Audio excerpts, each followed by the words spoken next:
Want a live interview with Viral Hip Hop News? Email me, Sam Ant, at dlsmediainc1@gmail.com. Let's go. What up, man? I want to get your opinion on this real quick. Yeah, let's I don't do know it. if you've seen this. I'm sure you did, but I'll play the video. Okay. I'm gonna get your first one. So let's get it going. Check it, listen, and look. Oops, there we go. Is your restaurant clean? Is the food good? Do you got consistent cooks? Is the material of your shit good? Stop doing that. Oh, you support the white people? No, I support consistency, baby. Yeah.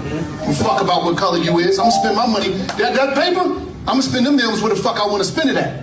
Whether it's Porsche, Ferrari, Lamborghini, I'm gonna do what the fuck I wanna do while I'm here. But I'm gonna tell you one thing, I ain't gonna be finessed off some black shit. But one thing about it, 70% of you motherfuckers is not going to make it. I'm not no motherfucking fake ass motivational speaker that talk this dumb shit. I'm the number one nigga in the country. You know why? Y'all seen me come out of the penitentiary. I make millions and I make millionaires, baby. You understand me? I come from the ghetto. All right. So, what's your thoughts? Because I did a video. I never put it out because I was like, I want to talk about this with you. Yeah. Anyway, but I'll let you go because I got to kind of mix reactions with it. But I'm interested to hear what you got to say. Well, it's crazy because we didn't talk about this. It's our first time watching it together. And the fact that you say you got mixed reaction, I got the same thing. You could tell we grew up together and we cousins and we was kind of, you know what I mean, molded from the same ilk for sure. Because I got mixed reactions too. One, I agree with the sentiment of, damn, having a black business or a business in general, your business has to be up to par. Your business has to be professional. I mean, how many black business have we went into particular restaurants and things where it took long for the service? You know what I mean? The service wasn't that great, blah, blah, blah. But then on the other hand, how many great black-owned businesses you went in where the customer service was phenomenal, the product was absolutely amazing, you had an absolutely amazing experience. So I agree that it's not about, okay, don't do me a favor because I'm black-owned, or let me put this black-owned business in front of my moniker, and all of a sudden I'm supposed to get black people to want to go ahead and patronize my business and put money into it because I'm black. Agreed 1,000%. But one issue that I've had with Gilly and Wallo as of late is it seemed like they're outwardly shitting on black businesses. Not necessarily like, okay, if you don't rock with a black business, cool.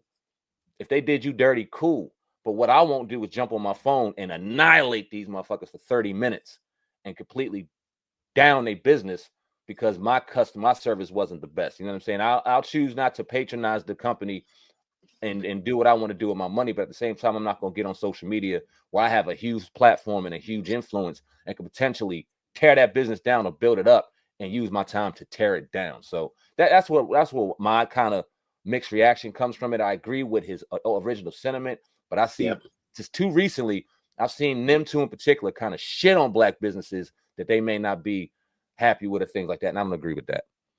Yeah, and it seems like it was like an overarching theme that I've seen from Gilly a lot. A lot of times he's in his car attacking black this, black this, black this, black that. But I agree with you too on that. But the thing is, it's like, how come we don't apply this criteria to all businesses though? Mm-hmm. Because Gucci will do us dirty. Yep. Balenciaga, all these companies tell you, I don't want black people wearing my stuff. Yep. But we keep going to buy it though. Talk about it. We don't apply that to everything. We be getting these cars and these, and let's be real, like you get a Porsche, all these cars is junk, man. They don't last 100,000 miles. They so we and I'm talking about in particular European. Great when you first get them, but most people lease them. They lease them for a reason. They get the hell out of them before they become an endless money pit. Mm-hmm. And I know from experience. Yep. You know what I mean? It's not like a Lexus or a Toyota or a Honda where you're going to get your money's worth and you change the oil and the brakes and you're driving for 300,000-400,000 miles. It's not the same, but we continue to go and we patronize them and think about other races of people. You don't hear them really talking like this. When Jewish people get their money, they recycle it in a community. Every business ain't going to be perfect. Maybe the food wasn't right. Maybe the customer service, was wrong. But they don't call out and say, I'm not dealing with Jewish businesses just because it's a Jewish business. No, we have compassion. We understand. Shit ain't right at McDonald's. We go back. Shit ain't right at Wingstop. We go back. They might have forgot the sauce. Maybe somebody cussed you out. Yep. But we apply this criteria to each other because it's still a level of self-hate here. Mm-hmm. Even when you hear him say, I'm the top nigga, we still calling each other niggas. And I'm not trying to be overly critical of the situation, but it's like we get into positions now. I'm the top dog. I'm King Kong conscious. I'm that dude. Yeah. It's always us shining on each other, looking down on each other. Now, do black businesses and other businesses need to, do better? Absolutely. There's a lot of people that do bad businesses, but it ain't just black. No, not at all. It's across all spectrums. I've had crazy, even with the biggest companies. You go to hotels, a big hotel chain, and they got bed bugs, and it's just part of business at the end of the day. But when you highlight something like that and attack, it comes off like you're attacking. And he's like, oh, it's the black. I don't know if he used the word scam or if we get something like, just support my business because it's black. I get it. But why don't we just support other businesses though when they do us wrong? Just like the black businesses. You'll never hear nobody saying that. Exactly. And when it's time, real quick, to boycott and for us to form road trying to say, I'm not messing with Gucci, I'm not messing with this one, because they said they ain't want black people wearing the stuff, or they had a black caricature, crazy doll. None of these dudes step up and say shit. As a matter of fact, they go into the store and they flash their purse or they flash their Gucci belt and say, F y'all niggas, I'm rich, you poor. And the scary and the sad thing, the sickening thing about that is, I know we were just having a conversation a little earlier about this. A lot of these imported Gucci, your Birkins, your Louis, all this shit is made for pennies on a dollar in another country, and then our dumbasses buy it for $3, $4, $5, $6, $7,000, only to stunt on the person that couldn't afford it when you just got jobbed your damn self.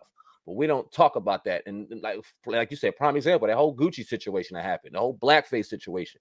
You have blacks out here, black celebrities putting on this clothes just to show you how much they oppose the boycott or the stand up for us going against it. So it really just, like you said, it highlights the self-hatred.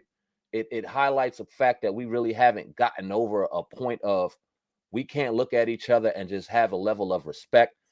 Even us, we see a skin color and we judge our fellow brother and sister based off of their skin color. You walk into a black-owned business, you already got predisposed stereotype, like, oh, this is about to be some bullshit, or how long I'm about to wait for this, or I hope the service is good if it ain't about to go off. But how many times you go into a cheesecake factory, like you alluded to, and they fucked up your order, but in 2 weeks you was back up in there taking pictures and shit of your cheesecake.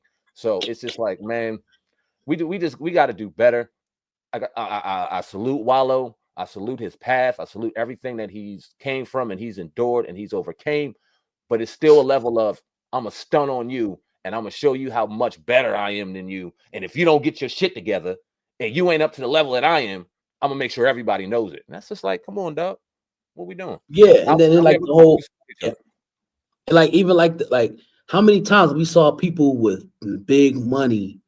And we know in this current society, it's just that you got big money. Bigger money doesn't make you better than someone. At all. You know what I mean? And it doesn't change how people view you.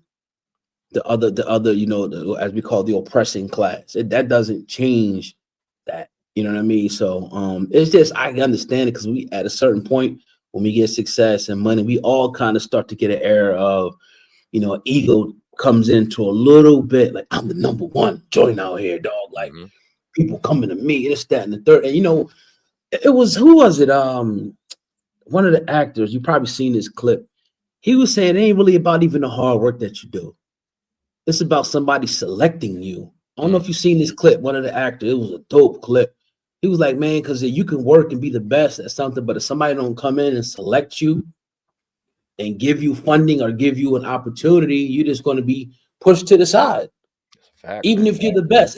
Like he made examples of like, it was probably better players than Michael Jordan, better players than Randy Moss. But the fact that they were selected, by a certain school or whatever the case may be, it pushed them to another level. Because we played with guys in the street and things like that who could ball like crazy. But for whatever reason, they didn't get the opportunity to be in that situation. You know what I mean? So all this shit is subjective, man. All of it. Straight up and down. And at the end of the day, because it's subjective, we shouldn't point a finger or wag a thumb or whatever the case at people out here grinding and doing their thing. Should we strive to have a great business, a professional business, something that we could be proud of and could have for years to come? Of course, but it's not always like that. It is what it is. Sometimes some businesses fail for whatever their reasons are, and we don't have a right to shit on them because we didn't particularly like them, and they happen to be black. Because you don't do that to the other people. You don't do that to the people tinting your windows. You ain't do that to the person that sold you your car and your warranty might have been fucked up. We don't hear these stories. But you walk up into a hair salon or you go and grab something to eat, we'll definitely hear that. And it's not cool. Think about if you go on, you look at Bank of America, Walgreens. You go onto Google right now and look at all the negative stuff that people say about these businesses. Mm-hmm. It's probably thousands of negative stuff. It's just a part of the process. Yes, you should strive to be better. And think at one point, and you got to remember a lot of stuff that the fabric of our culture has been destroyed, bro. It has been destroyed. It was a time when we was thriving with businesses. It was a time when that's what we did. We showed everybody else how to do it. But this shoemakers, leather makers, clothing, that type of shit. Yeah. But it's something that's been stripped from us to a certain extent, and we through this system, we have been taught to go to school, get an education, do this, do that. So it's a whole process, it's a whole history that people have to talk about. But when you're in the moment and you're giving a speech, he says it like that. Of course, it's going to have an impact on people because who he is. And like 2 weeks ago, he was talking somebody down off a bridge. So it's nothing negative, but these are conversations I think we need to have. And I wish somebody, even though it was a clip, would have pushed back and asked more questions and kind of expanded the conversation a little bit further than the clip that's out there. But we did here, so that's good. And I'm sure his heart was in the right place. He probably went out there to motivate, to give motivation and provide motivation to the people out there. Exactly. Lift, you know what I'm saying? And we got the piece of the content where he was cutting in their ass. And hopefully there's context behind that kind of shows him wanting to motivate, because I'm sure that's what he was there for. So